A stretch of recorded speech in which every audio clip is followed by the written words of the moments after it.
नमस्कार दोस्तों, खंड शिक्षा अधिकारी की परीक्षा की तिथि आ चुकी है और ये परीक्षा पहले 22 मार्च को होनी थी। कोरोना के कारण इसको टाला गया था। फिर से इसकी डेट रखी गई है 16 अगस्त। 16 अगस्त को ये परीक्षा होना सुनिश्चित है। हो पाएगी या नहीं हो पाएगी ये तो समय बताएगा।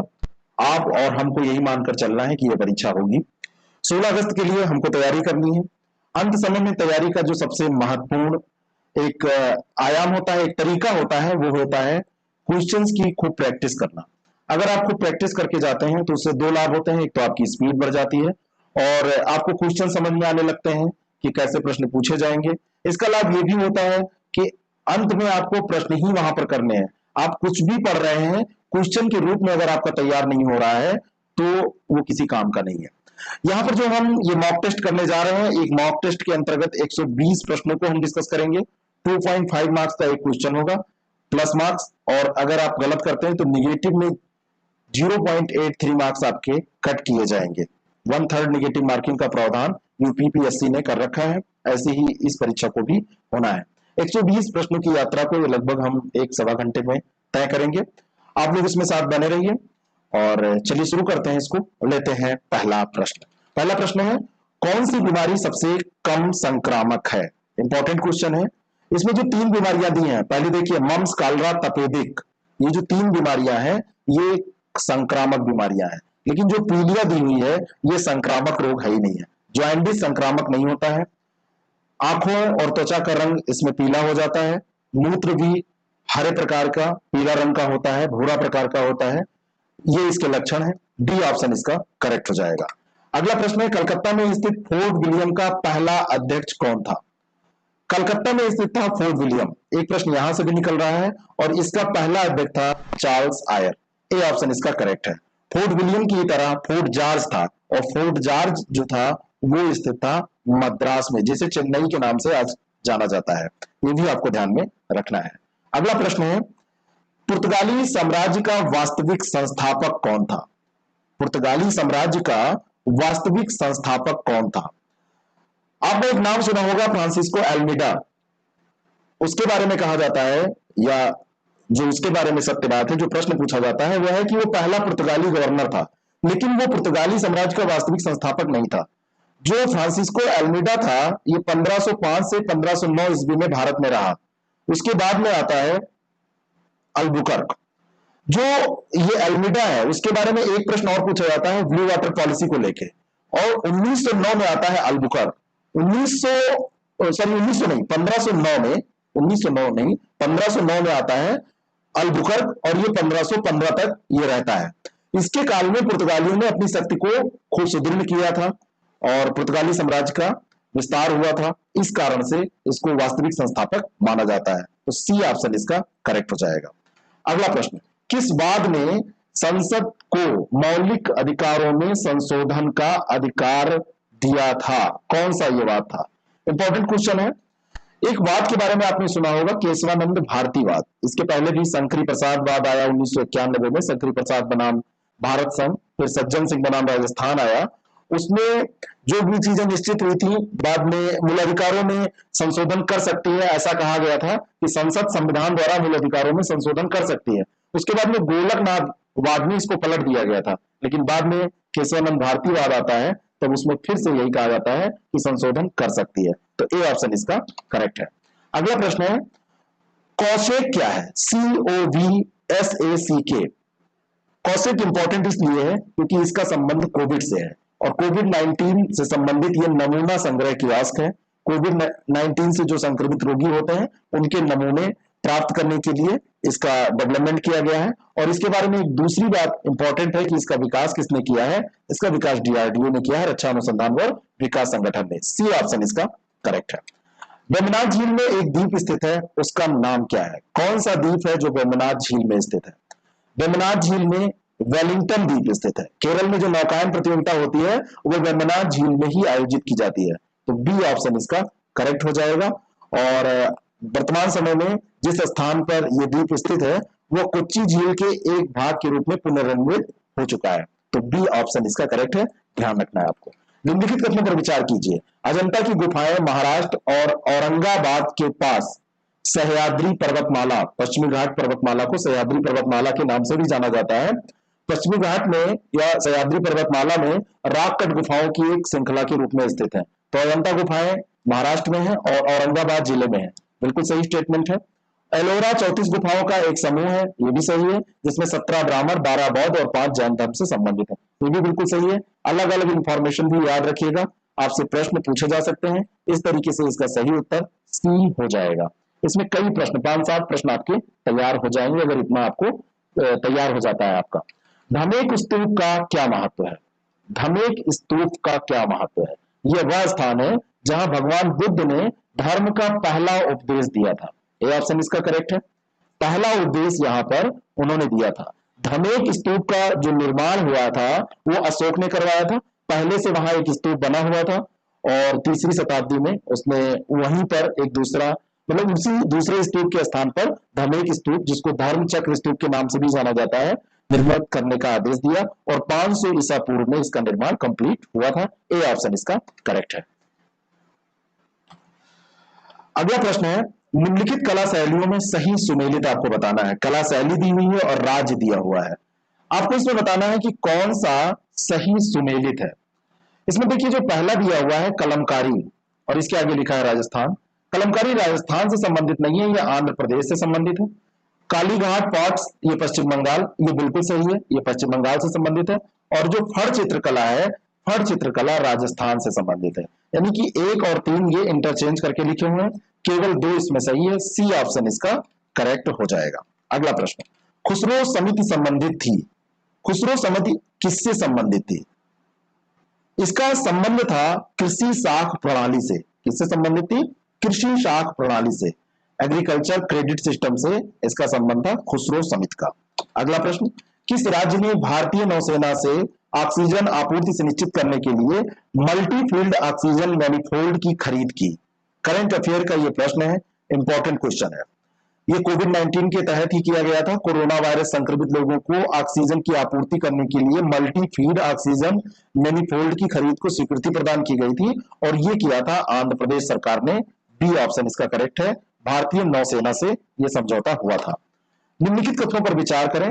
उत्तर प्रदेश का जनसंख्या घनत्व तो भारत में किसी राज्य की जनसंख्या घनत्व से सर्वाधिक अधिक है, मतलब सर्वाधिक है, सर्वाधिक है यानी सर्वाधिक है। तो पहला स्टेटमेंट क्या सही है? पहला स्टेटमेंट गलत है, क्योंकि जनसंख्या घनत्व की अगर हम बात करें तो बिहार का जनसंख्या घनत्व सबसे ज्यादा है, 1102 व्यक्ति प्रति वर्ग किलोमीटर। तो पहला तो गलत हो गया, यहां पर ये सही हो जाएगा बिहार। भारत का जनसंख्या घनत्व 382 व्यक्ति प्रति वर्ग किलोमीटर है। क्या ये बात सही है? ये बिल्कुल सही है, 382 व्यक्ति प्रति वर्ग किलोमीटर है। और अगर उत्तर प्रदेश की आपसे पूछ ली जाए तो ये 828 किलोमीटर पर स्क्वायर है। तो ये अगर पूछा जाएगा तो आप ध्यान रखिएगा, केवल 2 यहां पर सही है, बी ऑप्शन इसका करेक्ट है। अगला प्रश्न है, लूनी नदी के संबंध में ये बातें कही गई हैं, कौन सा इसमें सही कथन है ये आपको बताना है। लूनी नदी के बारे में है कि यह बहकर खंभात की खाड़ी में जा मिलती है। दूसरा स्टेटमेंट है यह बहकर कच्छ की खाड़ी में जा मिलती है। तीसरा है कि ये पाकिस्तान से बहते हुए सिंधु की एक सहायक नदी में विलीन हो जाती है। और चौथा है ये कच्छ की रन की दलदली भूमि में लुप्त हो जाती है। तो जो चौथा स्टेटमेंट है ये कच्छ की रन की दलदली भूमि में लुप्त हो जाती है, यही सही है। लूनी नदी अजमेर के दक्षिण पश्चिम में अरावली श्रेणी से निकलती है, 320 किलोमीटर के लगभग ये प्रवाहित होती है, पहुंचती है ये कच्छ के रन में और वहां पर ये विलुप्त हो जाती है। इसका संपर्क समुद्र से नहीं हो पाता है, ठीक है। तो ये कैसी नदी है, इसको कैसी नदी की संज्ञा दी जाती है, ये प्रश्न है, ये आप बताइएगा, ठीक है ना। ऐसी नदी को क्या कहा जाता है जो समुद्र में ना मिलके बीच में ही कहीं दलदली क्षेत्र या कहीं विलुप्त हो जाती है। अगला प्रश्न है, भारतीय राष्ट्रीय ध्वज के संबंध में सत्य कथन आपको बताने हैं। 2 स्टेटमेंट है। ध्वज के मध्य में स्थित धर्म चक्र में 34 तीलियां हैं। क्या ये सही है? इसमें 34 नहीं, इसमें 24 तीलियां हैं। तो पहला तो गलत हो गया। दूसरा स्टेटमेंट है कि ध्वज के मध्य में स्थित पहिए का प्रारूप सारनाथ में अशोक के सिंह स्तंभ पर बने चक्र से लिया गया है। दूसरा बिल्कुल सही है। तो बी ऑप्शन इसका बिल्कुल करेक्ट हो जाएगा। जो राष्ट्रीय ध्वज है हमारा, 22 जुलाई 1947 को इसको अपनाया गया था। और इसकी लंबाई और चौड़ाई का अनुपात जो है वो 2:3 है। 22 जुलाई 1947, ध्यान रखिएगा, लंबाई चौड़ाई का अनुपात 2:3 है। और इसके ध्वज के मध्य में धर्म चक्र है, उसमें 24 तीलियां हैं, 34 नहीं है। ठीक है। और हमारे यहाँ की जो राष्ट्रीय ध्वज का प्रदर्शन ध्वज संहिता है, राष्ट्रीय ध्वज प्रदर्शन संहिता एक 2002 में बनाई गई थी। 26 जनवरी 2002 से उसको लागू किया गया था।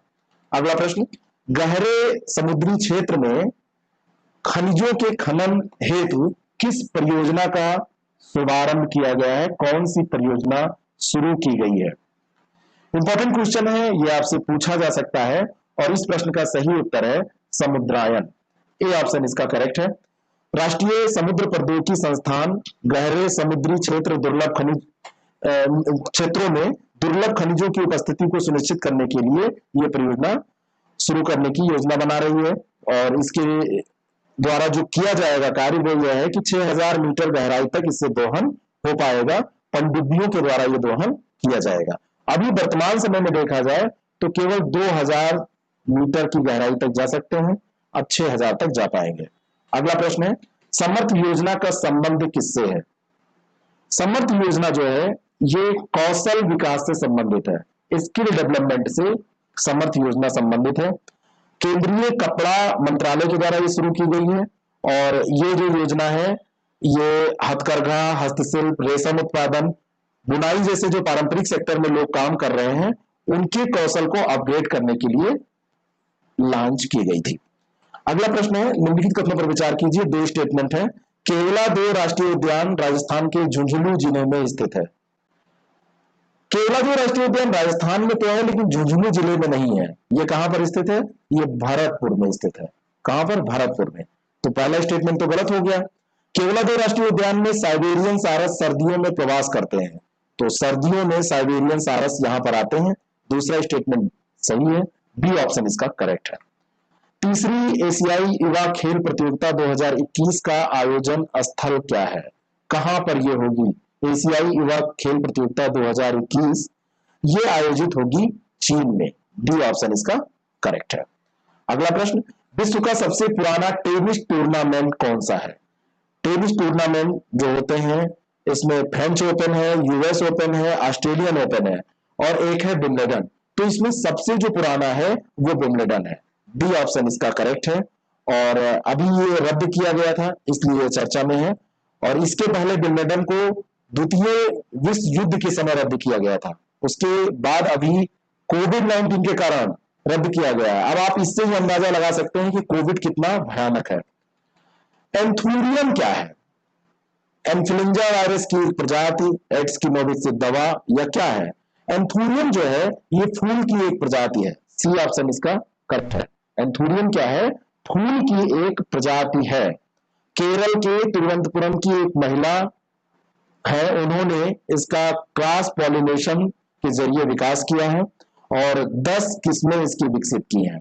ठीक है, 10 किस्में इसकी उन्होंने विकसित की हैं और घरों के भीतर सजावटी पौधे के रूप में इसका इस्तेमाल हम कर सकते हैं। अगला प्रश्न, निम्नलिखित में से कौन सी नदी एस्चुरी नहीं बनाती? कौन सी ऐसी नदी है? इसमें देखिए एक नदी दी हुई है, महानदी। महानदी कहां बहती है? महानदी जो है वो एस्चुरी नहीं बनाती। डी तो इसका उत्तर हो जाएगा। महानदी छत्तीसगढ़ के धमतरी जिले के सिंघावा के निकट से निकलती है। 858 किलोमीटर लंबी ये नदी छत्तीसगढ़ और उड़ीसा, छत्तीसगढ़ और उड़ीसा, देखिए छा इधर से बनता है और इधर से, ये दो राज्यों में रहती है और पारादीप के पास बंगाल की खाड़ी में डेल्टा का निर्माण करती है। शेष जो नदियां हैं नर्मदा, ताप्ती और मांडवी, ये एस्चुरी का निर्माण करती हैं। महानदी डेल्टा का निर्माण करती है। भारत में कनाडा बांध के नाम से किस बांध को जाना जाता है? कौन सा ये बांध है? और ये बांध है मसनजोर बांध। सी ऑप्शन इसका करेक्ट है। मयूराक्षी परियोजना का नाम आपने सुना है? पश्चिम बंगाल के मुर्शिदाबाद और बीरभूम जिले की जो भयानक बाढ़ थी उससे निपटने के लिए इसको स्थापित किया गया था। ठीक है, और इसीलिए इस नदी पर वर्षा का जल क्योंकि बढ़ जा रहा था और जल स्तर बहुत भयानक हो जाता था, तो इसी कारण से झारखंड के दुमका के निकट एक मसनजोर बांध बनाया गया था। मसंजोर बांध को कनाडा बांध भी कहते हैं क्योंकि कनाडा की वित्तीय सहायता से ये बनाया गया था। तो आपसे कनाडा बांध अगर पूछा जाए तो ये मसंजोर बांध हो जाएगा, सी ऑप्शन इसका करेक्ट है। एशियन बॉक्सिंग चैंपियनशिप की मेजबानी के लिए किस देश को चयनित किया गया है? इसके लिए चयनित किया गया है भारत को। नवंबर दिसंबर 2020 तक एशियन बॉक्सिंग चैंपियनशिप की मेजबानी भारत कर रहा है, लेकिन ऐसी मेजबानी किस काम की जब कोरोना के कारण कोई प्रतियोगिता ही ना हो। महारानी लक्ष्मीबाई की समाधि कहां पर है? इंपॉर्टेंट क्वेश्चन है। महारानी लक्ष्मीबाई का जन्म कहां हुआ था? अगर ये आपसे पूछा जाए तो आप वाराणसी याद रखिएगा। वाराणसी में इनका जन्म हुआ, लेकिन इनकी मृत्यु, इनकी शादी वैसे ये कहा झांसी की थी, है ना, लेकिन इनकी जो मृत्यु हुई वो ग्वालियर में हुई थी और इनकी समाधि भी ग्वालियर में स्थित है। तो डी ऑप्शन इसका करेक्ट है। बचपन का नाम इनका क्या था? मनु। अगला प्रश्न, बेदरा का युद्ध हुआ था, किसके किसके बीच में बेदरा का युद्ध हुआ था? बेदरा का युद्ध 1759 ईस्वी में हुआ था और इस युद्ध में अंग्रेजों ने डचों को बुरी तरीके से पराजित किया था। तो ये किसके बीच हुआ था? अंग्रेज और डच के मध्य। बी ऑप्शन इसका करेक्ट है। नेक्स्ट क्वेश्चन, सोंगमा झील कहां पर स्थित है? सोंगमा झील, सोंगमा झील आपको स्टेट बताना है तो ये स्थित है सिक्किम में। सा से सिक्किम और सा से सोंगमा, तो सिंसो ऐसे करके याद कर लीजिए आप। सिक्किम और सोंगमा दोनों एस से स्पेलिंग स्टार्ट हो रही है। ताज उल मासिर किसकी रचना है? ताज उल मासिर हसन निजामी की रचना है और इस पुस्तक में 1192 ईस्वी से लेकर 1228 ईस्वी तक की भारत की महत्वपूर्ण घटनाएं, एक घटनाक्रम, एक कालक्रम दिया हुआ है और इसमें राजनीतिक घटनाओं के साथ साथ सामाजिक धार्मिक विवरण भी मिल जाते हैं। यह अरबी और फारसी दोनों भाषाओं में लिखी गई थी। तो किसकी रचना है? हसन निजामी की। डी ऑप्शन इसका करेक्ट है। गांधी जी द्वारा शुरू किया गया एक पत्र हरिजन का प्रथम अंक 11 फरवरी 1933 को यरवदा सेंट्रल जेल पुणे महाराष्ट्र से प्रकाशित किया गया था। ये जो अंक था वो कैसा था? दैनिक था, पाक्षिक था, साप्ताहिक था या मासिक था? इंपॉर्टेंट क्वेश्चन है। यरवदा सेंट्रल जेल से प्रकाशित हुआ, हरिजन इसका नाम था, 11 फरवरी 1933 को प्रकाशित हुआ, यह एक साप्ताहिक था। सी ऑप्शन इसका करेक्ट है। अंतरराष्ट्रीय नृत्य दिवस किस तिथि को मनाया जाता है? अगर आप नाचने का शौक रखते हैं, वैसे नाचने का शौक क्या, शादी विवाह में आप लोग जब जाते हैं तो नाचना वहीं पे सीख लेते हैं। 5 मिनट की क्लास होती है, 5 मिनट के बाद सीखने के बाद 1 घंटे की परफॉर्मेंस। अगर 5 मिनट पढ़ने के बाद 1 घंटे का पेपर दिया जाए तो ना हो पाएगा, लेकिन 5 मिनट सीखने के बाद आप 2 घंटे तक डांस कर लेते हैं। ऐसा ही हुनर आपको बीओ का एग्जाम पास करने में भी दिखाना है। 5 मिनट यहाँ पे पढ़िए और 2 घंटे परफॉर्म करके अच्छे से आइए, लेकिन डांस थोड़ा अच्छा होना चाहिए। 29 अप्रैल को ये मनाया जाता है अंतरराष्ट्रीय स्तर पर। इस दिवस को dance committee of international theatre institute द्वारा शुरू किया गया था, बाद में यूनेस्को ने इसको आधिकारिक मान्यता दे दी थी।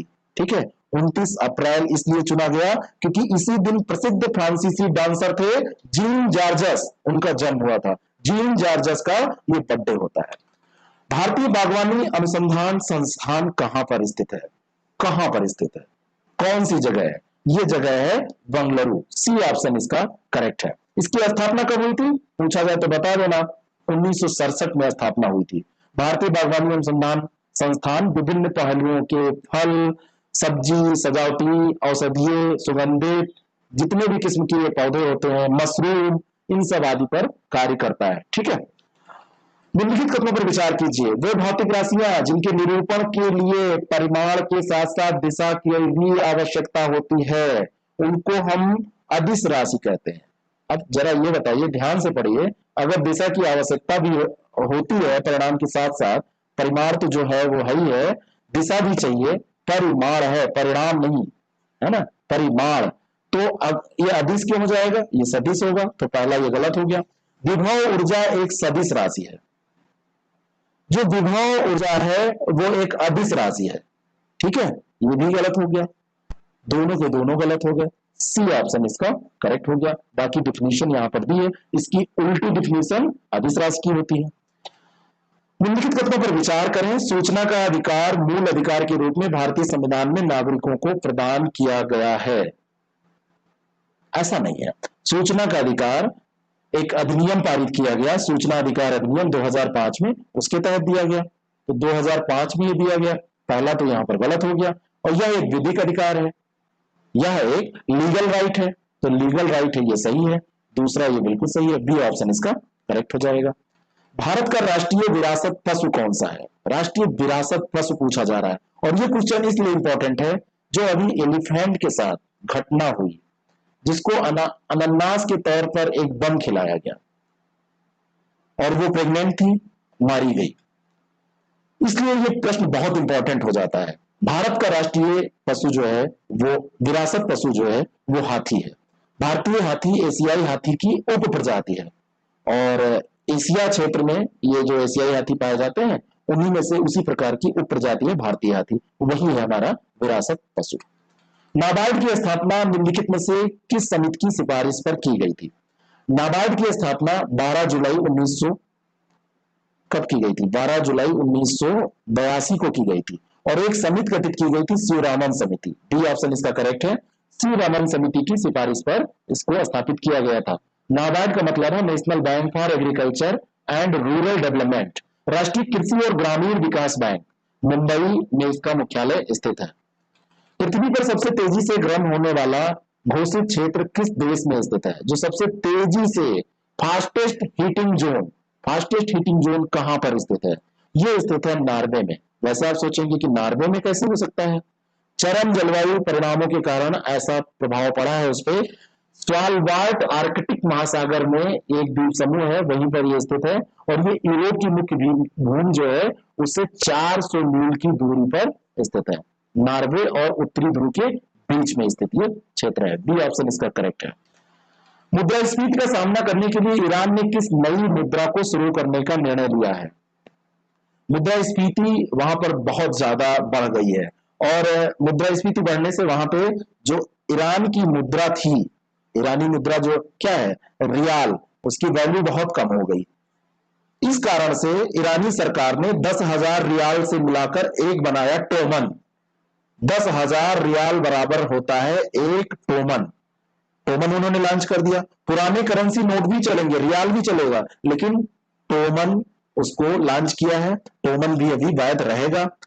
ईरानी मुद्रा जो है वो अवमूल्यन का शिकार हो गई है, इस कारण से ये परिवर्तन वहां पर किए जा रहे हैं। इसके साथ में एक और भी ध्यान रखिएगा आप, टोमन के अलावा यहां पर इन्होंने एक मुद्रा और चलाई थी, उस मुद्रा का नाम है घेरन, है ना। 100 घेरन से एक टोमन बनता है, तो रियाल से बड़ा है घेरन और घेरन से बड़ा है टोमन। तो अगर टोमन की बात करें तो ये 100 जो है वो घेरन के बराबर भी है टोमन, और 10,000 रियाल के बराबर है, ये ध्यान रखिएगा। निम्नलिखित कथनों पर विचार कीजिए। यूरोपीय संघ का मुख्यालय लियोन फ्रांस में है, लियोन में नहीं है। यूरोपीय संघ का मुख्यालय ब्रुसेल्स में है, तो पहला गलत है। और ब्रुसेल्स कहां है? ब्रुसेल्स है बेल्जियम में, तो पहला तो गलत हो गया। दूसरा है 31 जनवरी 2020 को ब्रिटेन यूरोपीय संघ में शामिल हुआ। 31 जनवरी 2020 को एक घटना घटी जिसमें ब्रिटेन यूरोपीय संघ से बाहर हुआ, न कि शामिल हुआ। जल्दबाजी में ये पढ़ लीजिएगा पूरा कि 31 जनवरी देखा, ब्रिटेन यूरोपीय संघ देखा, बस टिक कर दिया, नहीं, दोनों के दोनों यहां पर गलत हो जाएंगे। डी ऑप्शन इसका करेक्ट हो जाएगा। यूरोपीय संघ के बारे में अगर बात करें तो अभी यहां पर जो ब्रेक्जिट के कारण ये चर्चा में रहा है, 31 जनवरी 2020 को ब्रिटेन इससे बाहर हो गया। अब जरा एक चीज बताइएगा, मैं बोलने जा रहा था फिर मैंने रोका, कि अब यूरोपीय संघ में, यूरोपीय यूनियन में कितने सदस्य बचे हैं, उन सदस्यों का आप संख्या बता दीजिएगा। नाम टाइप करेंगे तो बहुत लंबा हो जाएगा। भारतीय समाज में आकर्षण का अभाव है, लोग सुंदर नहीं है, तथा सामाजिक वर्गों के बीच संपर्क नहीं है। ये किस पुस्तक की पंक्ति है? किस पुस्तक में ऐसा कहा गया है? यह कहा था बाबर ने अपनी आत्मकथा बाबरनामा में। देखिए क्या उसने कहा था, हम लोगों को बता दिया कि आकर्षक नहीं है, हम लोगों को बता दिया कि हम सुंदर नहीं है, और सामाजिक वर्गों के बीच में जो हमारे यहाँ संपर्क है उसका अभाव है। ये बाबरनामा में बाबर ने कहा था, ये उसकी आत्मकथा थी। अगला प्रश्न, आदि ब्रह्म समाज व भारतीय ब्रह्म समाज का गठन कब हुआ था? आदि ब्रह्म समाज व भारतीय ब्रह्म समाज दोनों का गठन 1866 में हुआ था। 1866 में आदि ब्रह्म समाज गठित किया गया था देवेंद्र नाथ टैगोर के द्वारा, और भारतीय ब्रह्म समाज जो था ये किसका था? केशव चंद्र सेन के द्वारा। और ब्रह्म समाज का आधिकारिक विभाजन हुआ था, और ब्रह्म समाज के आधिकारिक विभाजन के द्वारा ये आदि ब्रह्म समाज और भारतीय ब्रह्म समाज बना था 1866। ए ऑप्शन इसका करेक्ट हो जाएगा। निश्चय पोषण योजना का संबंध किस रोग से है? कौन सा रोग है जो निश्चय पोषण योजना के द्वारा दूर करने की कोशिश की जा रही है? और वो है तपेदिक रोग। वर्ल्ड हेल्थ ऑर्गेनाइजेशन ने वैश्विक तपेदिक रिपोर्ट 2019 ग्लोबल ट्यूबरकुलोसिस रिपोर्ट जारी की 2019, और इसमें तपेदिक के रोगियों की संख्या में 50,000 की कमी आई। ऐसा कहा गया है कि भारत में इतनी कमी आई है। निश्चय पोषण योजना स्वास्थ्य एवं परिवार कल्याण मंत्रालय के द्वारा चलाई जा रही है, ये भी आपको ध्यान में रखना है। बी ऑप्शन इसका करेक्ट है। संघ लोक सेवा आयोग में अध्यक्ष छोड़कर कितने सदस्य होते हैं? यानी कि अध्यक्ष जी को छोड़ दिया जाए तो अध्यक्ष को छोड़कर कितने सदस्य होते हैं? टोटल होते हैं 11, इसमें 10 सदस्य होते हैं और एक अध्यक्ष होता है, तो छोड़कर हो जाएगा 10। ए ऑप्शन इसका करेक्ट है। ठीक है। और अभी मूल वेतन में कटौती की बात इन लोगों ने की थी कि कोविड के कारण ये लोग अपना वेतन का 30%, जो मूल वेतन है उसका 30% दान करेंगे, इस कारण से ये चर्चा में आए थे, तो ये प्रश्न इंपॉर्टेंट है। यह जयमंडल का सबसे बड़ा विविधता वाला प्रदेश है। एक स्टेटमेंट दिया है, मतलब एक पूरा पैराग्राफ है। और यहाँ आर्किड फर्न एवं पेड़ों की कई प्रजातियां पाई जाती हैं। पूरे वर्ष गर्मी तथा 200 सेंटीमीटर से अधिक वर्षा होती है। इन विशेषताओं के आधार पर बायोम की पहचान कीजिए। बताइए कौन सा बायोम है? यहां पर देखिए की पॉइंट आप ढूंढिए, 200 सेंटीमीटर से अधिक वर्षा, पूरे वर्ष गर्मी, ऐसा कहां? इक्वेटर के आसपास संभव है, 0 डिग्री अक्षांश पर, और यह है उष्णकटिबंधीय वर्षा वन की विशेषताएं। सी ऑप्शन इसका करेक्ट है। कॉन्सेप्ट आपका क्लियर रहेगा तो चीजें आसान लगेगी। चोल काल के दौरान करण नृत्य के प्रतिपादक के रूप में किससे जाना जाता था? चोल काल के दौरान एक नृत्य था करण नृत्य। अभी 29 अप्रैल को हम लोग नाचे और फिर आज फिर चोल काल में नाचने लगे। तो ये जो नृत्य था इसके प्रतिपादक थे भगवान शिव। कौन? भगवान शिव, इनको माना जाता था इसका प्रतिपादक। हुंगलू समिति की नियुक्ति प्रधानमंत्री द्वारा की गई थी, किस लिए की गई थी? हुंगलू समिति जो थी वो एक राष्ट्रमंडल खेल हुए थे, तो राष्ट्रमंडल खेलों के संचालन में जो घोटाला हुआ था, जो भ्रष्टाचार हुआ था, उसके आरोपों की जांच के लिए इसको किया गया था गठित प्रधानमंत्री के द्वारा। सी ऑप्शन इसका करेक्ट है। नेक्स्ट क्वेश्चन, प्रत्यक्ष लोकतंत्र की कौन सी विशेषता नहीं है? ऐसे प्रश्न भी आपसे पूछे जा सकते हैं। प्रत्यक्ष लोकतंत्र की विशेषता कौन सी नहीं है? देखिए इसमें एक सेंटेंस दिया हुआ है कि इसमें प्रतिनिधित्व लोकतंत्र का समर्थन किया जाता है। जहां पर प्रत्यक्ष लोकतंत्र होगा तो वहां पर क्या होगा? अधिकार जनता को सीधे प्राप्त होगा किसी भी विषय पर निर्णय करने का। वहां पर प्रतिनिधित्व को महत्व नहीं दिया जाएगा, तो प्रतिनिधित्व लोकतंत्र का समर्थन यहां पर नहीं होगा। ये प्रत्यक्ष लोकतंत्र है। ए ऑप्शन इसका करेक्ट है। बाकी ये तीनों पढ़ लीजिए वीडियो को थोड़ा सा रोक के। अगला प्रश्न है, भारत सरकार अधिनियम 1858 के संदर्भ में निम्नलिखित कथनों पर विचार कीजिए। भारत शासन अधिनियम 1858 पास हुआ था ना, तो उसके बारे में है। 2 स्टेटमेंट है। इसके द्वारा ईस्ट इंडिया कंपनी से भारत का शासन ब्रिटेन की महारानी ने ले लिया तथा बोर्ड ऑफ कंट्रोल तथा कोर्ट ऑफ डायरेक्टर्स को समाप्त कर दिया गया। क्या पहला स्टेटमेंट सही है? बिल्कुल सही है, यही हुआ था। ब्रिटेन की महारानी ने भारत का शासन ले लिया था कंपनी से, और कोर्ट ऑफ डायरेक्टर्स को समाप्त कर दिया गया था, बोर्ड ऑफ कंट्रोल को भी समाप्त कर दिया गया था, और इसके द्वारा वायसराय को गवर्नर जनरल की उपाधि दी गई। ये गलत है। गवर्नर जनरल को वायसराय की उपाधि दी गई और एक नए पद, यहां पर ध्यान रखिएगा, नए पद की भारत सचिव जिसका नाम था सेक्रेटरी ऑफ स्टेट की स्थापना की गई। ठीक है, यहां पर उल्टा लिखा हुआ है कि वायसराय को गवर्नर जनरल की उपाधि दी गई, जबकि था क्या? गवर्नर जनरल को वायसराय की उपाधि दी गई थी। तो दूसरा स्टेटमेंट गलत है, पहला सही है। ए ऑप्शन इसका करेक्ट है। Next question, military engineering services में पदों को पुनर्गठित करने की सिफारिश किस समिति के द्वारा की गई थी?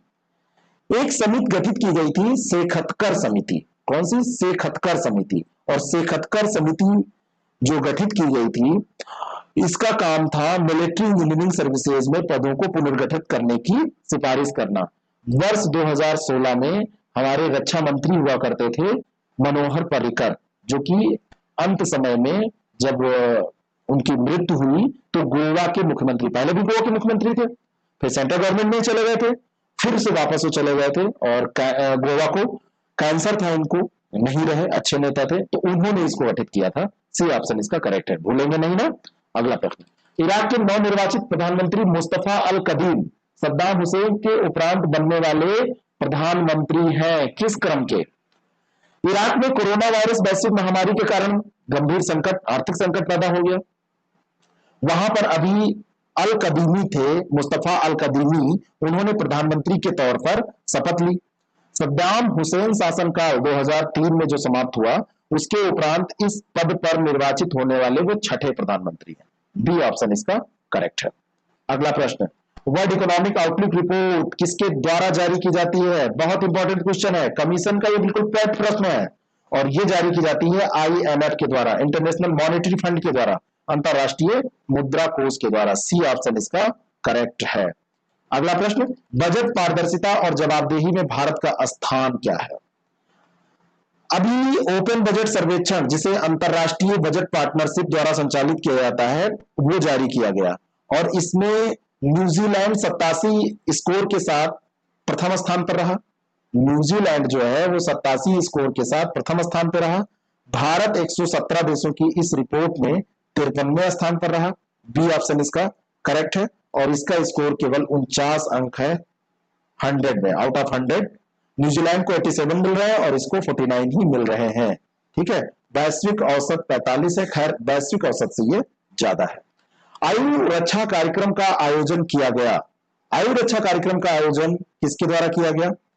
कोविड-19 के तहत अभी क्या हुआ, अखिल भारतीय आयुर्वेद संघ IIA और आयुष मंत्रालय, आयुर्वेद, योग, यूनानी, सिद्ध, होम्योपैथी, यही सब तो आयुष में आते हैं, इनके तहत आयु रक्षा कार्यक्रम का आयोजन किया गया अखिल भारतीय आयुर्वेद संस्थान और दिल्ली पुलिस के द्वारा। तो सी ऑप्शन इसका करेक्ट है। अगला प्रश्न, विभिन्न सतहों से एल्बिडो की मात्रा का सही अवरोही क्रम आपको बताना है कि विभिन्न सतहों से सबसे ज्यादा कहां से होती है, फिर उससे कम, फिर उससे कम, फिर उससे कम। इसमें देखिए दिया है हिम, यहां से 70 से 90% एल्बिडो होता है। दूसरे नंबर पे यहां पर आ जाएंगे घने बादल, यहां से भी आप मान के चल सकते हैं 70 से 80%, मान के नहीं, ये फैक्ट है। और तीसरे स्थान पर आता है गीला रेत, 30 से 35, और चौथे पे आता है उष्णकटिबंधीय वन, यहां से केवल 21%। तो पहला, तीसरा, चौथा, दूसरा, पहला, तीसरा, चौथा, दूसरा, यह अवरोही क्रम हो जाएगा। ए ऑप्शन इसका करेक्ट है। टेबरनेकल ऑफ न्यू डिस्पेंसन 1868 की स्थापना किसके द्वारा की गई थी? ये किस भाषा का, मतलब किस सब्जेक्ट का प्रश्न है? ये हिस्ट्री का प्रश्न है। केशव चंद्र सेन का नाम सुना है ना? तो देश में सामाजिक और शैक्षणिक विकास में इन्होंने बहुत योगदान दिया था, और इन्होंने ये टेबरनेकल ऑफ न्यू डिस्पेंसन 1868 में और इंडियन रिफॉर्म एसोसिएशन 1870 में स्थापित किया था। ठीक है, और फिर 84 में ये एक्सपायर कर गए थे, मृत्यु हो गई थी इनकी। तो जो टेबरनेकल ऑफ न्यू डिस्पेंसन है, ये केशव चंद्र सेन का था और 1868 में था। ठीक है, सी ऑप्शन इसका करेक्ट है। कुछ अटपटे प्रश्न भी जरूरी है। मैपिंग इंडियाज एनर्जी सब्सिडीज 2020 नामक रिपोर्ट किसके द्वारा जारी की गई? किसने जारी किया है? ये रिपोर्ट जारी किया है council on energy environment and water, CCEW, और साथ में IISD, मतलब international institute of sustainable development, इन दोनों ने मिलकर ये रिपोर्ट जारी की है, मैपिंग इंडियाज एनर्जी सब्सिडीज 2020। और इस रिपोर्ट में कहा गया है कि 2017 की तुलना में 2019 में भारत की ऊर्जा सब्सिडी में 35% की गिरावट आई है, और जबकि दूसरी ओर देखें तो तेल और गैस सब्सिडी में 65% की वृद्धि हुई है। सी ऑप्शन इसका करेक्ट है। अगला प्रश्न है, गोविंद बल्लभ पंत नामक कृत्रिम झील कहां पर स्थित है? कहां पर स्थित है गोविंद बल्लभ पंत नामक कृत्रिम झील? बताइए, गोविंद बल्लभ पंत नामक जो कृत्रिम झील है, ये कहां पर स्थित है? ये कई बार आप लोग कहते हैं कि उत्तर प्रदेश और मध्य प्रदेश की सीमा पर स्थित है। ठीक है, तो ये भी सही है। और इसका एक थोड़ा सा ये मैं आपको बताना चाहता हूं कि ये उत्तर प्रदेश और छत्तीसगढ़ राज्य की सीमा क्या मिलती है? आप इसके बारे में क्या जानते हैं? लेकिन एक बार क्या हुआ था, इसको किसी आयोग ने पूछकर छत्तीसगढ़ और उत्तर प्रदेश की सीमा पर इसका उत्तर दे दिया था। तब से कई किताबों में ये भी मिलता है, ए ऑप्शन इसका सही है, उत्तर प्रदेश और मध्य प्रदेश की सीमा पर। चलिए अगला प्रश्न है, पानीपत की पहली लड़ाई में क्या हुआ था? इसमें चार ऑप्शन है। पानीपत की जो पहली लड़ाई है, इसका सन आपको पता होना चाहिए, 1526 ईस्वी में हुई थी और दिल्ली सल्तनत के अंतिम लोधी सुल्तान इब्राहिम लोधी की बाबर द्वारा हत्या के बाद मुगल राजवंश की स्थापना हुई और उसी के बाद में मुगल राजवंश में 19 शासक हुए। उनमें से प्रथम जो 6 शासक महान शासक थे उसमें बाबर, हुमायूं, अकबर, जहांगीर और औरंगजेब थे। तो इन्हीं में से जो इब्राहिम लोदी था वो हारा था इस युद्ध में और बाबर जीता था। इब्राहिम लोदी हारा था और बाबर जीता था। ए ऑप्शन इसका करेक्ट है। निम्नलिखित कथनों पर विचार कीजिए। दो स्टेटमेंट है। 1857 की क्रांति के समय मनीराम दीवान ने असम में विद्रोह का नेतृत्व किया था। क्या सही स्टेटमेंट है? असम से संबंधित है मनीराम दीवान, बिल्कुल सही है। पहले ये अंग्रेजों के बड़े खास हुआ करते थे और बाद में इन्होंने विद्रोह किया, विद्रोह का नेतृत्व किया और प्रारंभ में वो अंग्रेजों के अति वफादार सहयोगी थे। दूसरा स्टेटमेंट भी सही है, मैंने आपको बता ही दिया। तो सी ऑप्शन इसका करेक्ट है। वायुमंडल के संदर्भ में निम्नलिखित कथनों पर विचार कीजिए। यह धरातल से लगभग 2600 किलोमीटर की ऊंचाई तक फैला है। क्या ये सही है? वायुमंडल लगभग 2600 किलोमीटर की ऊंचाई तक फैला है? ये गलत है। ये 1600 किलोमीटर की ऊंचाई तक फैला है। 2600 किलोमीटर तो थोड़ा सा ज्यादा हो गया। वायुमंडल के कुल भार की मात्रा का 97% भाग लगभग 30 किलोमीटर की ऊंचाई तक सीमित है। तो दूसरा स्टेटमेंट बिल्कुल सही है, बी ऑप्शन इसका करेक्ट हो जाएगा। 97% भाग 30 किलोमीटर ऊंचाई तक सीमित है और घनत्व की विविधता के आधार पर वायुमंडल को हम 5 भागों में बांटते हैं। सबसे निचली परत क्षोभ मंडल, समताप मंडल उसके ऊपर मध्य मंडल, फिर आयन मंडल और सबसे ऊपर बाहर में बहिर्मंडल। अगला प्रश्न, निम्नलिखित कथनों पर विचार कीजिए। पहला स्टेटमेंट है, दिल्ली में कुतुबुद्दीन ऐबक ने इल्तुतमिश को अपने दास के रूप में खरीदा था और इल्तुतमिश को अमीर ए शिकार का पद प्रदान किया था। ये दो स्टेटमेंट है। दिल्ली में कुतुबुद्दीन ऐबक ने इल्तुतमिश को अपने दास के रूप में खरीदा था, बिल्कुल सही स्टेटमेंट है। और इसको अमीर ए शिकार का पद प्रदान किया था, ये भी सही है। सी ऑप्शन इसका करेक्ट हो जाएगा। कोणार्क सूर्य मंदिर को यूनेस्को का विश्व धरोहर घोषित किया गया था। किस सन में घोषित किया गया था? ये तो आप जान ही गए कि ये विश्व धरोहर स्मारक में शामिल है। 13वीं शताब्दी में नरसिंहदेव प्रथम ने इसको बनवाया था। रथ मंदिर के आकार में जो डिजाइन है वो इसी मंदिर में किए गए हैं। 1984 में यूनेस्को की विश्व धरोहर सूची में इसको शामिल किया गया था। ए ऑप्शन इसका बिल्कुल करेक्ट है। अगला प्रश्न है, राष्ट्रपति के पद हेतु तो निम्नलिखित अर्हताओं में से कौन सा सही नहीं है? राष्ट्रपति अगर आप बनना चाहते हैं तो आप भारत के नागरिक हो, बिल्कुल सही है। 35 वर्ष की आयु पूरी आपने कर ली हो, ये भी सही है। लोकसभा का सदस्य निर्वाचित होने की योग्यता आप रखते हो, ये भी सही है। और संसद के किसी सदन या किसी राज्य विधानमंडल के किसी सदन का सदस्य हो, ये गलत है।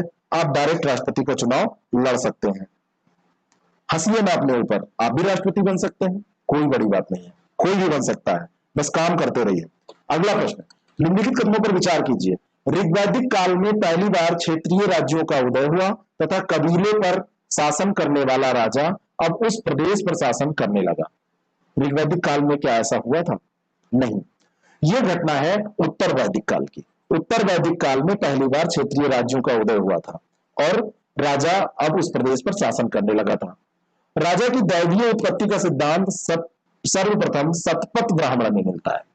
राजा की जो दैवीय उत्पत्ति का सिद्धांत है वो ऐतरेय ब्राह्मण में मिलता है। तो दूसरा स्टेटमेंट भी गलत हो गया, तो डी इसका सही उत्तर हो जाएगा। ना तो पहला सही है और ना ही दूसरा। नेक्स्ट क्वेश्चन, निम्नलिखित में से कौन सा या से कथन एंजाइम के बारे में सही है? 4 इसमें स्टेटमेंट है, चौथा तो दिया हुआ है कि सारे सही हैं। 3 परतें हैं। एंजाइम एक प्रोटीन है, बिल्कुल सही है। प्रतिक्रिया को तेज करने के लिए एंजाइम उत्प्रेरक के रूप में प्रयोग किया जाता है, यह भी सही है। एंजाइम सेलुलर चयापचय प्रक्रियाओं में भाग लेता है, यह भी बिल्कुल सही है। मेटाबॉलिज्म में यह भाग लेता है, यह भी बिल्कुल सही है। और ये तीनों के तीनों स्टेटमेंट सही है। डी इसका सही उत्तर हो जाएगा। मनुष्य के आहार नाल के प्रमुख भाग हैं कौन कौन से? जो इसमें 4 दिए हुए हैं, आहार नाल में किनको शामिल किया जाता है? मुख गुहा, ग्रास नली, आमाशय, ये जो है ये हमारे आहार नाल के भाग हैं। ठीक है। लेकिन जो किडनी है ये आहार नाल का भाग नहीं है, तो पहला, दूसरा और तीसरा सही हो जाएगा। ए ऑप्शन इसका बिल्कुल करेक्ट हो जाएगा। वोकल फॉर लोकल योजना का उद्देश्य क्या है?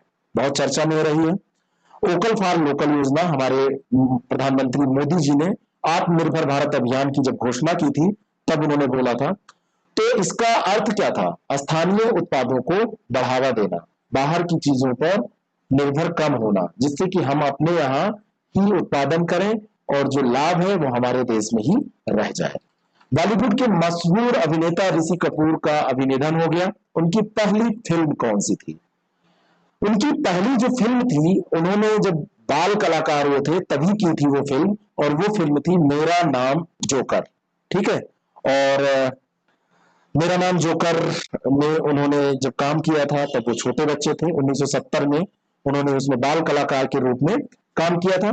और वैसे जब देखा जाए कि वो बड़े होकर किस फिल्म में सबसे पहले उन्होंने पूर्ण अभिनेता के रूप में कार्य किया, तो वो बॉबी फिल्म थी। बॉबी फिल्म जो थी वो डिम्पल कपाड़िया के साथ उन्होंने इसमें भूमिका निभाई थी। और बहुत सारी फिल्में हैं, लैला मजनू, रफू चक्कर, सरगम, कर्ज, प्रेम रोग, चांदनी, बोल राधा बोल, ये वादा रहा, सागर, दीवाना, फना, नमस्ते लंदन, लव आजकल, ये सब अच्छी अच्छी फिल्में हैं। कभी कभी जब मौका मिला करें, अपने लिए जब टाइम आप निकाला करें, तो ये सारी फिल्में आप देख सकते हैं, अच्छी फिल्में। और किसी को आप मोहब्बत करते हैं तो इनकी फिल्में आपके लिए कुछ टॉनिक जैसा काम करेंगी, कुछ तरीके आप सीख जाएंगे। और मोहब्बत तो किसी न किसी को कोई करते ही है, अपने माँ बाप को भी आप करते होंगे। अगला प्रश्न, रक्त के कार्य है पोषक पदार्थों का परिवहन करना, क्या पहला स्टेटमेंट सही है? रक्त पोषक पदार्थों का परिवहन करता है, पूरे शरीर में पहुंचाता है, बिल्कुल सही है। शरीर के अंतः वातावरण का समस्थितता निरंतरण, ये भी सही है। प्रोपोस्टैटिक control of internal environment of the body, ये भी सही है। कार्बन डाइऑक्साइड का परिवहन करना, ये भी सही है। और शरीर की सफाई करना, ये भी सही है। तो ये सारे के सारे स्टेटमेंट सही हैं, चारों स्टेटमेंट सही हैं, और इसका सही उत्तर हो जाएगा डी, उपर्युक्त सभी। इसके अलावा और भी कार्य रक्त करता है, रोगों से रक्षा करता है, शरीर का टेम्परेचर कंट्रोल करता है, हीट बैलेंस करता है। ठीक है। और जेनेटिक रोल होता है इसका, और उत्सर्जी पदार्थों का परिवहन करता है, ऑक्सीजन का परिवहन ये करता ही है। तो ये भी सब इंपॉर्टेंट है। असुमेलित युग की पहचान कीजिए। यहां पर देखिए, मोनालोवा हवाई द्वीप समूह, बिल्कुल सही है। और यहाँ पे पोपा पर्वत म्यांमार, ये भी सही है। रेनियर मैक्सिको, ये गलत है क्योंकि रेनियर मैक्सिको में नहीं, यूएसए में है। तो ये सी इसका सही उत्तर हो जाएगा। और विसुवियस इटली में है, ये सही है। तो सी इसका सही उत्तर हो जाएगा। निकोटिनिक अम्ल के नाम से किसे जाना जाता है? कौन सा इसमें विटामिन है जिसको निकोटिनिक अम्ल के नाम से जाना जाता है? ये विटामिन है B7। ए ऑप्शन इसका बिल्कुल करेक्ट है। B7 जो विटामिन है, इसको निकोटिनिक अम्ल के नाम से जाना जाता है। यह ऊतकों में चलने वाले कार्बोहाइड्रेट उपापचय और अन्य प्रकार के जो उपापचय हैं उनमें पार्टिसिपेट करता है, और पाचन ग्रंथियों एवं रक्त उत्पन्न करने वाले अवयवों के कार्यों को प्रभावित करता है। चावल, गेहूं का चोकर, अंडा, पत्ता गोभी, टमाटर, खमीर, इन सब में ये पाया जाता है। तो ये सब चीजें अगर आप खाएंगे, इनका सेवन करेंगे, तो आपके अंदर, आपके शरीर में इस विटामिन की कमी नहीं होने पाएगी। ठीक है। हाँ, आप लोगों के लिए एक हमारी टीम की तरफ से सूचना है कि अगर आप लोग बीओ का पेपर देने जा रहे हैं, जाहिर सी बात है देने जा रहे होंगे तभी ये पेपर आप देख रहे हैं, तो आप लोग, हमारा एक कार्यक्रम है बीओ पीटी श्योर सीरीज, इसको ज्वाइन कर सकते हैं। और ये जो बीओ पीटी श्योर सीरीज है, इसके अंतर्गत हम नवंबर से अगस्त तक का पूरा करंट अफेयर वीडियोस और पीडीएफ के फॉर्म में आपको प्रोवाइड कराएंगे। महत्वपूर्ण टॉपिक पर कुछ वीडियोस और पीडीएफ आपको मिलेंगे। जितने भी अद्यतन आंकड़े हैं, कृषि, खनिज या अन्य, इन पर वीडियोस और पीडीएफ हम आपको देंगे। 10 प्रैक्टिस सेट हम आपको इसमें देंगे जो ऑनलाइन होंगे, और बाद में पीडीएफ भी आपको इसका दे देंगे। आवश्यकता पड़ने पर कुछ आपको गाइडेंस भी दिया जाएगा, व्हाट्सएप पे आप मैसेज करके पूछ सकेंगे। बहुत जरूरी होगा तो बात भी कर सकते हैं, लेकिन ऐसा नहीं कि एक दिन लोगों ने रात में 1:30 बजे कॉल कर दिया कि सर मैं वीडियो देख रहा था, बहुत एक्साइटेड थे वो, मैंने एक क्वेश्चन गलत पढ़ा दिया, तो वो रात 1:30 बजे फोन मिला दिए। ऐसा एक्साइटमेंट भी बहुत अच्छा लगता है कि आप इतने जागरूक हैं, लेकिन मेरी नींद हराम हो गई। समय समय पर परीक्षा पास करने के लिए आवश्यक सुझाव और मार्गदर्शन जो हमको आता है हम कर सकते हैं। तो ये पूरा कोर्स, वैसे इसकी फीस 999 999, लेकिन इस समय ये 499 रुपए में आपको दिया जाएगा अगर आप रजिस्ट्रेशन कर देते हैं। तो आप हमारी वेबसाइट UPPSCtarget.com को विजिट कीजिए और वहां पर जाके इसका रजिस्ट्रेशन आप कर दीजिए फटाफट। आप यहाँ पर UPPSCtarget.com जब विजिट करेंगे तो रजिस्ट्रेशन बटन वहां पर जब आप क्लिक करेंगे तो एक नाम और कॉन्टेक्ट नंबर का फॉर्म आएगा, उसको सबमिट कर देंगे तो मुझे पता चल जाएगा, हमारी टीम को पता चल जाएगा कि आप इसको चाहते हैं। तो ये काम आप कर लीजिए। और ये लगभग 50 दिन का प्रोग्राम होगा, बहुत ही कम पैसे में है, इतना कम पैसे में कोई प्रोग्राम आपको कहीं मिलेगा नहीं और निश्चित तौर पर लाभदायक होगा।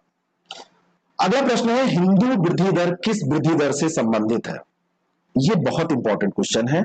और हिंदू ग्रोथ रेट के नाम से आप क्या वाकिफ हैं, पहले से इसको जानते हैं कि ये क्या है?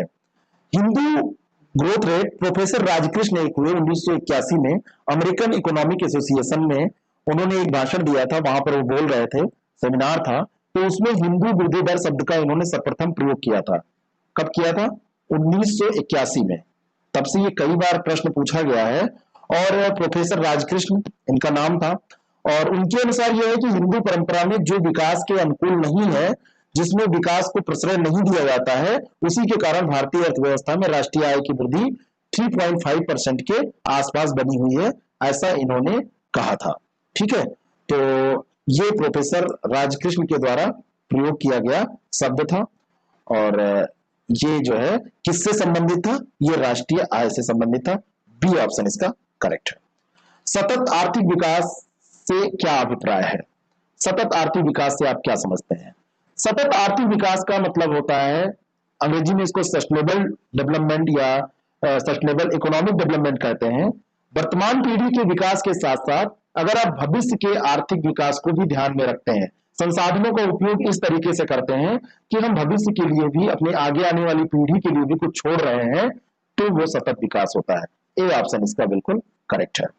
अगला प्रश्न है, व्यापक फसल बीमा योजना के स्थान पर राष्ट्रीय कृषि बीमा योजना का शुभारंभ कब किया गया था? कब ये योजना लागू की गई थी?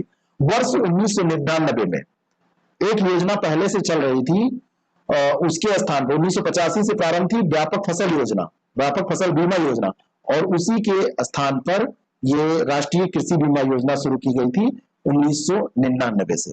ठीक है, तो सी ऑप्शन इसका करेक्ट हो जाएगा। आर्थिक नियोजन एक विषय है किसका?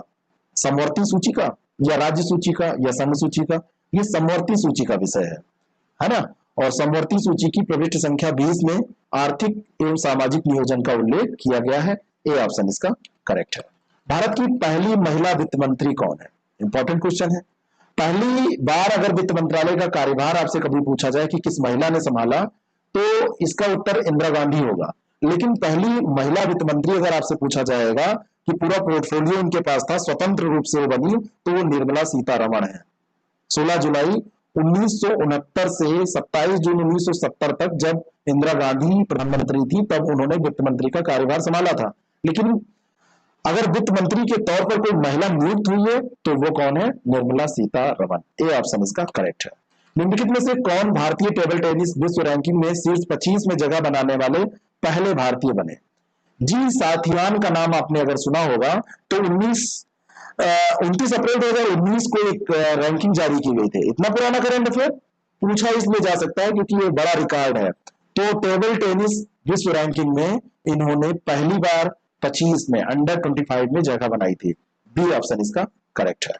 चक्रवाती तूफान अम्फान ने किस या किन राज्य या राज्यों को प्रभावित किया? कौन से राज्य थे जो इससे प्रभावित हुए? भारत के 2 राज्य पश्चिम बंगाल और उड़ीसा इससे भरपूर मात्रा में प्रभावित हुए थे। सी ऑप्शन इसका करेक्ट है।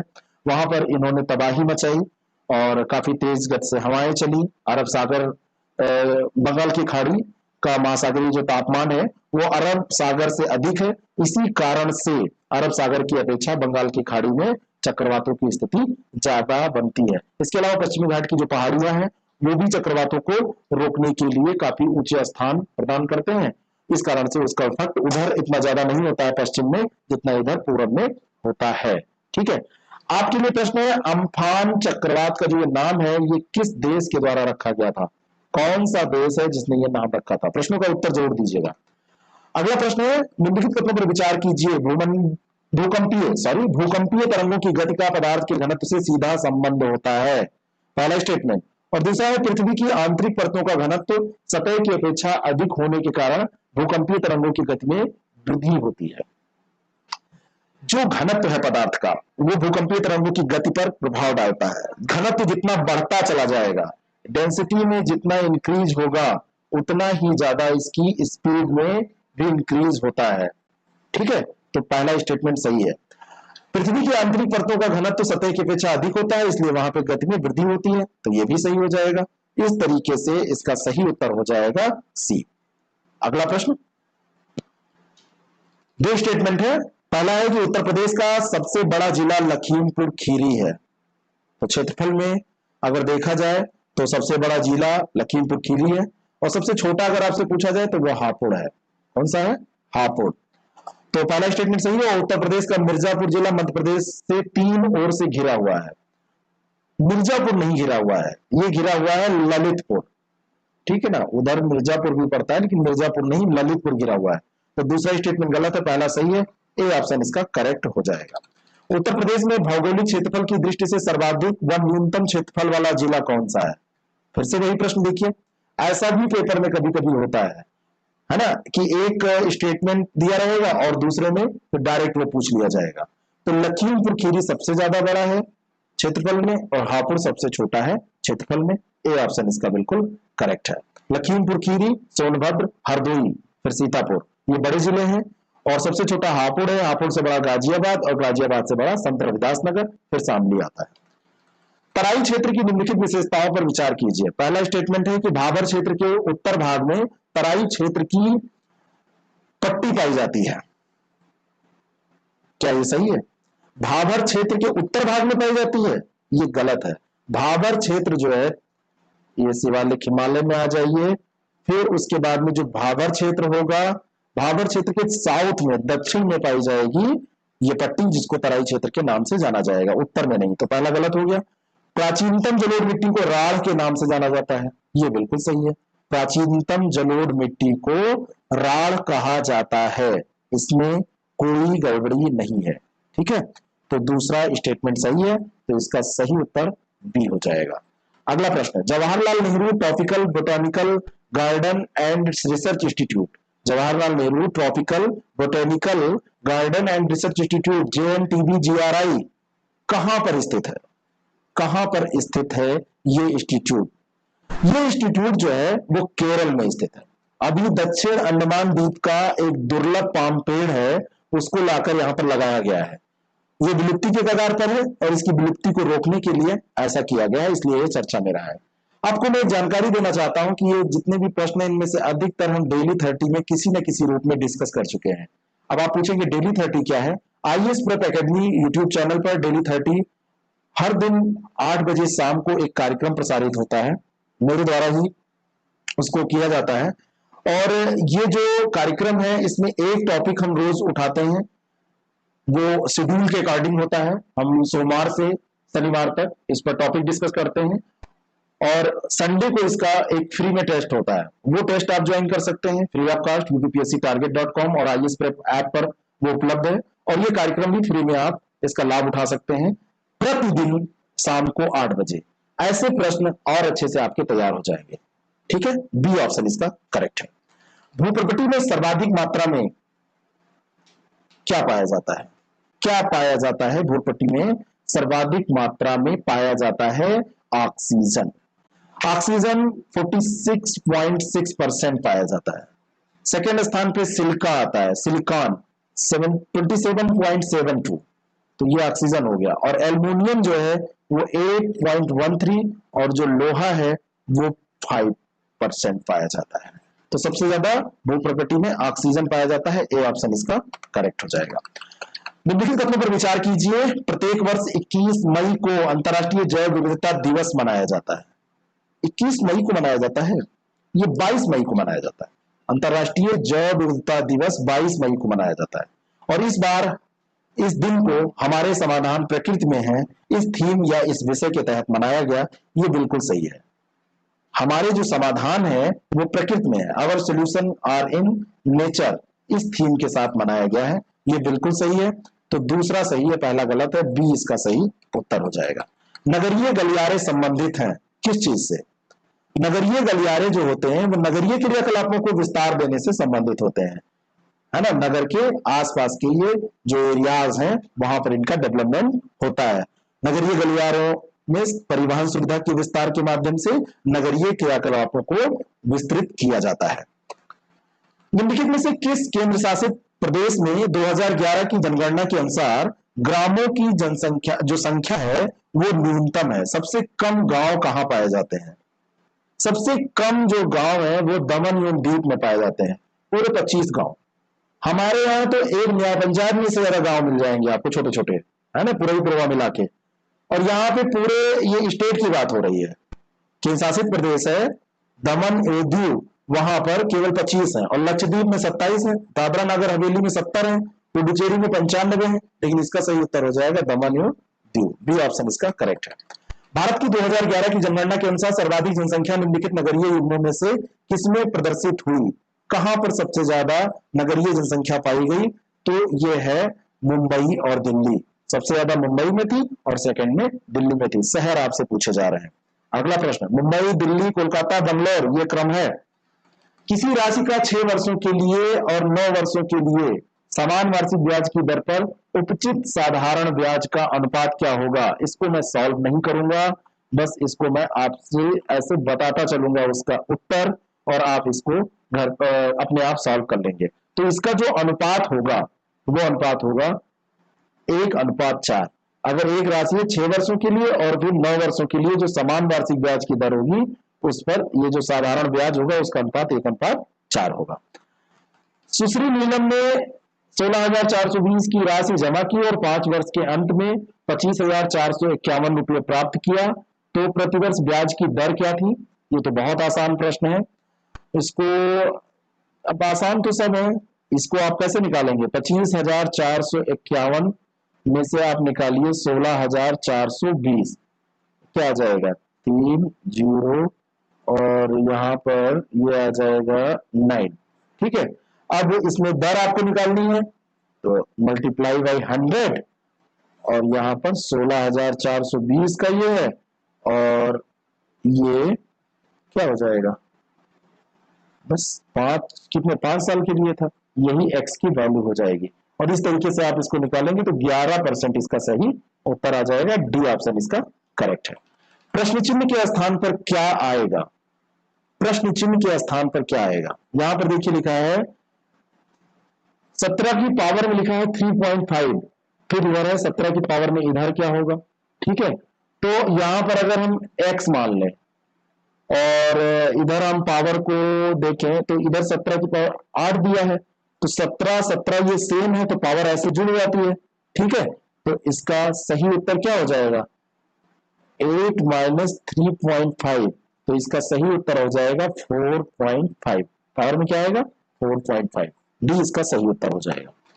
यदि 36 व्यक्ति 10 घंटे प्रतिदिन कार्य करके 200 मीटर लंबी, 3 मीटर चौड़ी और 2 मीटर गहरी खाई 6 दिन में खोद सकते हैं, तो 8 घंटे प्रतिदिन कार्य करके 10 व्यक्ति 100 मीटर लंबी, 4 मीटर चौड़ी और 3 मीटर गहरी खाई कितने दिनों में खोदेंगे? ये भी सामान्य सा प्रश्न है। इसका आप जब उत्तर करेंगे तो कैसे निकालेंगे? इसका उत्तर आप ऐसे निकाल सकते हैं, 36 व्यक्ति हैं और इसको 6 दिन में काम करते हैं और 10 घंटे काम करते हैं, इधर हो जाएगा 8 व्यक्ति 8 घंटे काम करते हैं, 10 व्यक्ति हैं, x इसमें निकाल लेंगे हम, है ना। और x की वैल्यू जब निकालेंगे, कुल मिलाकर इसको आपको ही सॉल्व करना है और इसका सही उत्तर आ जाएगा 27 दिन। बी ऑप्शन इसका करेक्ट हो जाएगा। सॉल्व करके देख लीजिएगा, यहाँ पर ज्यादा समय लग जाता है, मैथ में वैसे भी ज्यादा टाइम लग जाता है और वीडियो लंबा हो जाएगा। विद्यार्थियों की वह अधिकतम संख्या ज्ञात करें जिसमें 429 आम और 715 संतरे को समान रूप से वितरित किया जा सके। ये प्रश्न जो होते हैं इसमें आप 429 और 715 का क्या निकालेंगे? HCF निकाल लेंगे, है ना। और इसका अगर आप HCF निकाल लेंगे तो आपका ये उत्तर आ जाएगा। ठीक है, महत्तम समापवर्तक आप निकालेंगे तो इसका जब 429 और 715 का HCF जो निकालेंगे तो 143 आएगा, डी ऑप्शन इसका सही उत्तर हो जाएगा। यदि 4800 का 16.5% एक्स का 3/4 है तो एक्स का मान क्या होगा? ये तो बहुत सरल प्रश्न है और इसको आप सॉल्व कीजिएगा। 1056 इसका सही उत्तर हो जाएगा, बी इसका सही उत्तर है। अभाज्य संख्या किसे कहते हैं? देखिए मैथ में भी थ्योरी आ गई। ऐसी संख्या जो स्वयं से या केवल एक से विभाजित होती है, जो स्वयं व एक से विभाजित हो वो अभाज्य संख्या होती है। बी ऑप्शन इसका करेक्ट है। दो सह अभाज्य संख्याओं का गुणनफल 117 है तो उनका लघुत्तम समापवर्तक क्या होगा? तो सह अभाज्य संख्याओं का जो एचसीएफ होता है वो 1 होता है, ये ध्यान रखिए।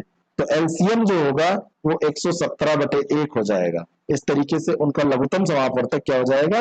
बी 117। अगला प्रश्न, तीन क्रमिक पूर्णांकों का योग 39 है, उन तीनों में से सबसे बड़ा निम्नलिखित में से कौन है? तीन क्रमिक पूर्णांक हैं तो आप मान लीजिए, इसको ऐसे लगाइए, एक एक्स मानिए, एक एक्स प्लस 1 मान लीजिए और एक एक्स प्लस 2, ये तीन क्रमिक पूर्णांक हो जाएंगे। इनका योग आप 39 कर दीजिए तो क्या मिल जाएगा? 3x प्लस 3 बराबर 39, तो उसमें 39 में 3 जाएगा जब इधर निकलेगा तो ये 36, तो x बराबर 12 आ गया। अब सबसे बड़ा आपसे पूछा जा रहा है तो 12 प्लस 2 यानी 14 इसका सही उत्तर आ जाएगा। सामान्य सा प्रश्न है। अगला प्रश्न है, 7 व्यक्ति ABCDEFG उत्तर की ओर मुंह करके एक सीधी रेखा में, आवश्यक नहीं इसी क्रम में हो, बैठे हैं। केवल दो व्यक्ति F और G के बीच में बैठे हैं और G B के बाएं ओर दूसरा है, D C के बाईं ओर तीसरे स्थान पर बैठा है, E G और B के ठीक बीच में बैठा है और B पंक्ति के दाईं छोर पर बैठा है। पागल करने भर का ये सब है पूरा, ठीक है। तो इसको आप आराम से बैठिएगा, जब दिमाग आपका सुकून में हो, 1-1.5 मिनट लगेगा, इसको अच्छे से लगाइएगा। पूछा जा रहा है कि निम्नलिखित में से कौन पंक्ति के बीचों बीच में बैठा हुआ है? तो अगर इस तरह से हम जब आप सेट करेंगे तो इसका जो क्रम आएगा वो ऐसा कुछ आएगा, डी एफ और फिर आ जाएगा ए और फिर सी जी ई डी, बीचों बीच पूछा जा रहा है तो देखिए सी इसका सही उत्तर हो जाएगा, बी ऑप्शन इसका करेक्ट है। निम्नलिखित श्रृंखला में अगला अक्षर कौन सा होगा? ऐसे भी प्रश्न आपसे पूछे जाते हैं। इसमें देखिए पहले दिया है C4X, फिर F9U, तो C तीसरा लेटर है, फिर F छठा लेटर है, I जो है I से भी अगला शुरू हुआ है, ये 9वां लेटर है, ऐसे ही आगे फिर 12वां लेटर, ऐसे चला जाएगा। तो जो 12वां लेटर होगा वो क्या होगा? L हो जाएगा। और उसके बाद में जो मिडिल में ये और चीजें दी हुई हैं, इसका भी आप क्रम निकालें। तो पहले दिया है 2 का स्क्वायर, फिर 3 का स्क्वायर, फिर 4 का स्क्वायर, फिर 5 का स्क्वायर हो जाएगा। यहाँ पे ये 2 का स्क्वायर दिया, ये 9 3 का स्क्वायर है, ये 4 का, तो 5 का स्क्वायर 25 हो जाएगा। तो L 25। अब O होगा कि P होगा, ये भी हमको कंफर्म करना है। अब लास्ट में जो अक्षर दिए हुए हैं, इसमें देखिए पहले वाले में U दिया है थर्ड लेटर, और उसके बाद में R दिया हुआ है, और उसके बाद में फिर क्या होगा? तो इस तरीके से थर्ड आफ्टर U, फिर R, फिर O के बाद में R के बाद में तीसरा जो लेटर होगा पीछे की तरफ, तो ये O हो जाएगा। तो L25O, ऐसे ही इसको आप लगाइए, बी ऑप्शन इसका करेक्ट है। अगला प्रश्न, प्रश्न चिन्ह के स्थान पर क्या आएगा? इसका मैं उत्तर बता रहा हूं, आप लगाइएगा।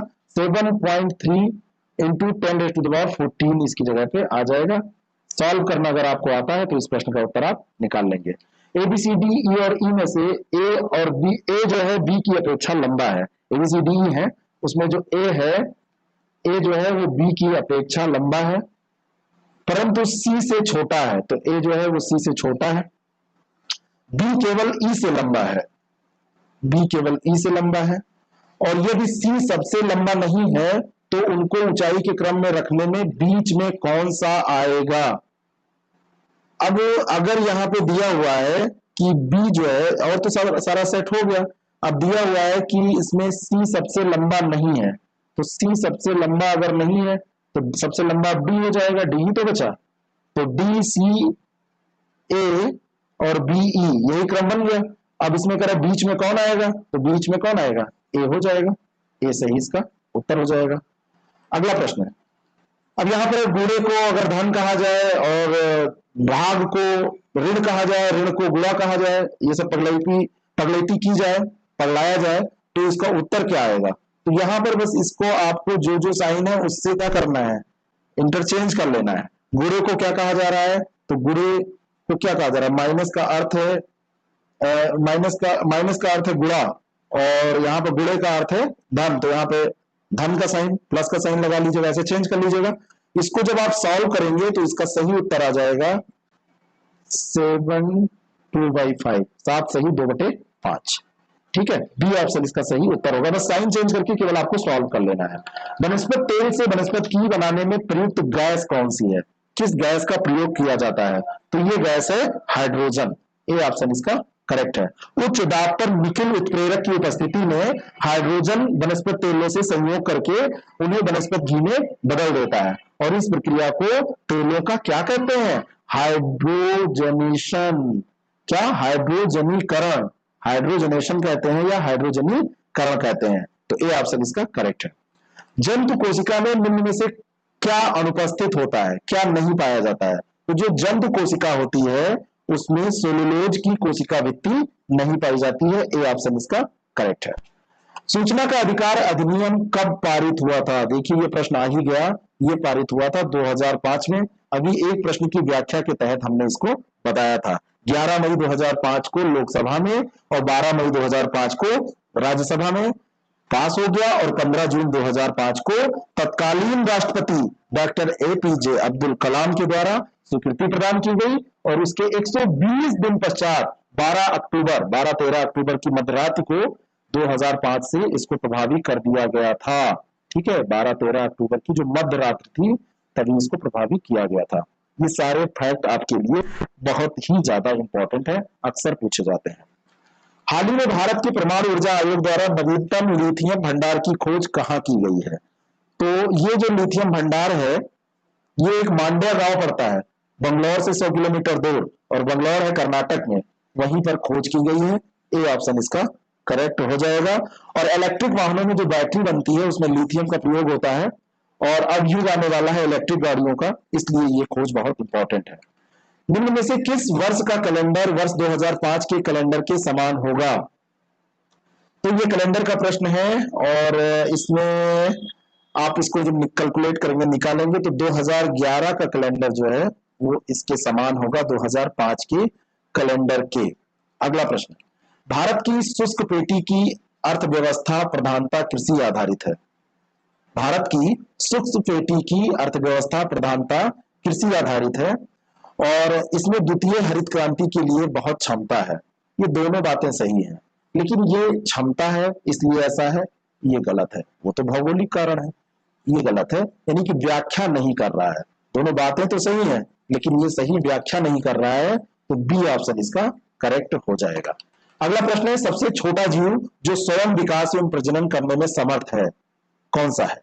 सबसे छोटा जीव जो स्वयं का विकास कर लेता है, डेवलपमेंट कर लेता है और रिप्रोडक्शन कर लेता है, वह है माइकोप्लाज्मा। क्या है, माइकोप्लाज्मा। सी ऑप्शन इसका करेक्ट है।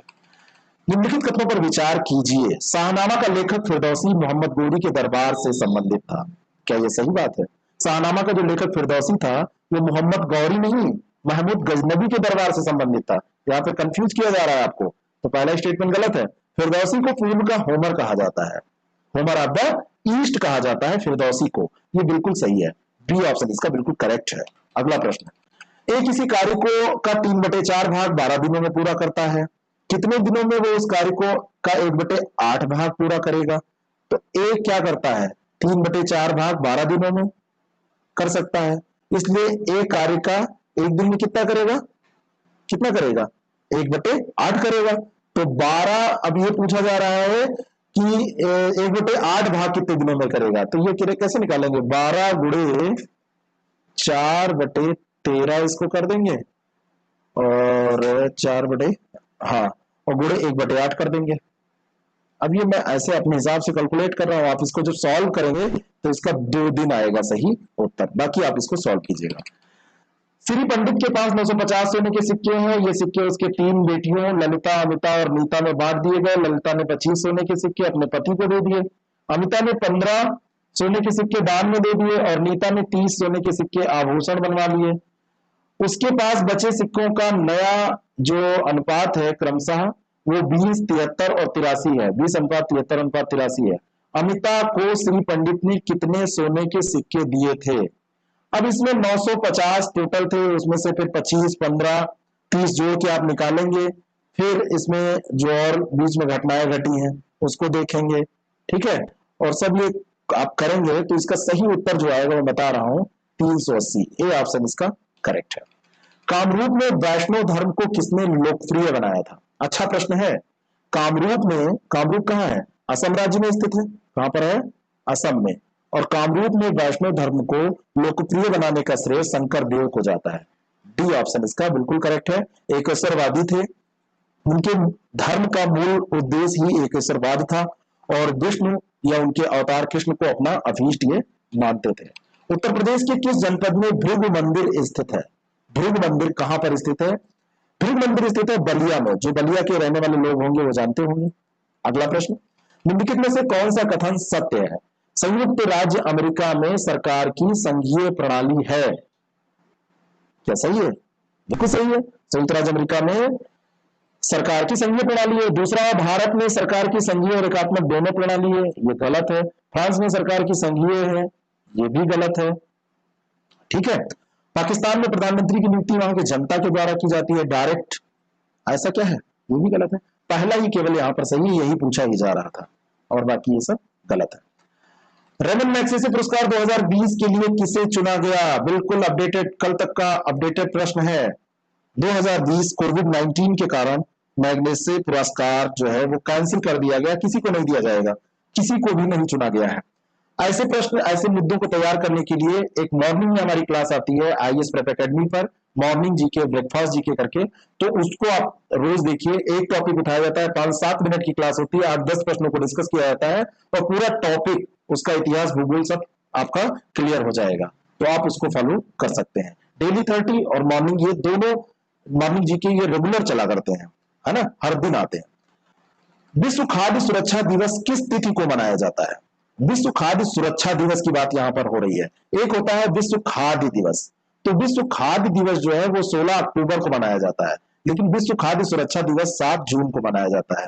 बी ऑप्शन इसका बिल्कुल सही है। पहली बार ये 2019 में खाद्य सुरक्षा दिवस मनाया गया था और अब की बार 2020 में दूसरा मनाया जा रहा है। अगला प्रश्न, विश्व पर्यावरण दिवस 2020 का मेजबान राष्ट्र कौन सा है? कौन सा राष्ट्र इसकी मेजबानी कर रहा है? पर्यावरण दिवस किस तिथि को मनाया जाता है? क्या आपको यह पता है? पर्यावरण दिवस आप किस तिथि को मनाया जाता है, ये कमेंट बॉक्स में बताएंगे। बहुत सरल सा प्रश्न है और इसकी मेजबानी इस बार कर रहा है कोलंबिया, जर्मनी के सहयोग से। ब्राजील के बाद पूरे विश्व में अगर बात करें तो कोलंबिया दुनिया में दूसरी सबसे अधिक जैव विविधता वाला देश है। बी ऑप्शन इसका बिल्कुल करेक्ट है। सुरक्षा परिषद में मूल रूप से 11 सदस्य थे, जिसे कब बढ़ाकर 15 किया गया? इंपॉर्टेंट क्वेश्चन है, कब बढ़ाकर 15 किया गया? शुरुआत में 11 थे और 1965 में इसको बढ़ाकर 15 कर दिया गया और इसका सही उत्तर हो जाएगा डी, 1965 में। विश्व महासागर दिवस 2020 की थीम क्या है? किस थीम के साथ ये मनाया जा रहा है? किस तिथि को ये मनाया जाता है? ये भी आप जान लीजिए। विश्व महासागर दिवस 8 जून को मनाया जाता है। ये सब मॉर्निंग की क्लास में हम डिस्कस कर चुके हैं और इसकी जो थीम है innovation for a sustainable ocean है। Innovation for a sustainable ocean इस बार की थीम है, तो इसका सही उत्तर बी हो जाएगा। अगला प्रश्न है, महासागरों में प्रदूषण का सबसे प्रमुख कारक क्या है?